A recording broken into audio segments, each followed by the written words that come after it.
Ever look at a simultaneous equation where absolutely none of the numbers match and you instantly feel like it's going to take a whole page of algebra to solve? Worse yet, what happens when you start getting messy fractions like 49 over 21, making you think you completely messed up a step? Don't panic, textbooks love to throw these matches numbers at you to test your condition. In this video, we are going to break down these exactly problems, step by step, using a slick multiplication trick that lines everything perfectly up. No skip steps, no confusing jumps, let's smash it. We have two equations. 7x plus 3y equals 10, that's equation 1. 35x minus 6y equals 1, that's equation 2. Right now, neither x terms or the y terms match, but look closely at the x values. We have a7 and a35. Since 7 goes into 35 perfectly 5 times, we can force a perfect match easily. Let's take all the equation 1 and multiply by 5 to upscale it. Multiply everything through. 7x times 5 gives us 35x, then 3y times 5 gives us 15y. And don't forget the right side, 10 times 5 is 50. Let's call this equation 3. Now look at the equation 3 and equation 2.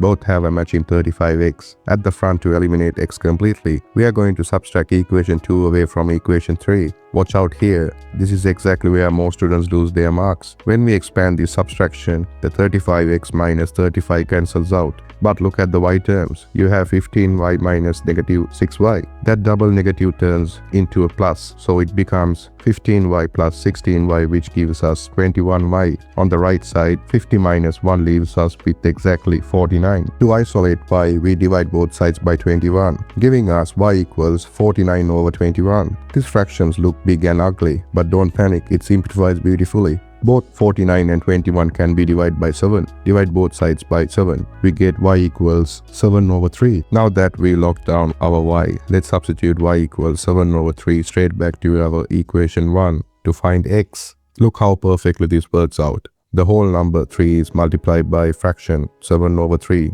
The 3 cancels each other out completely. It's like a reward for doing the steps right. This leaves us with a super clean line. We get 7x plus 7 equals 10, then move 7 to the other side by subtracting, which leaves us with 7x equals 3. Divide both sides by 7. X value is 3 over 7. Our final coordinates are x equals 3 over 7 and y equals 7 over 3. If you enjoyed breaking this problem step by step, make sure to smash that like button and leave a comment if you have a different method you prefer. Don't forget to subscribe to my Skype for more crystal clear math tutorials. PDF link is in the description. See you in the next video.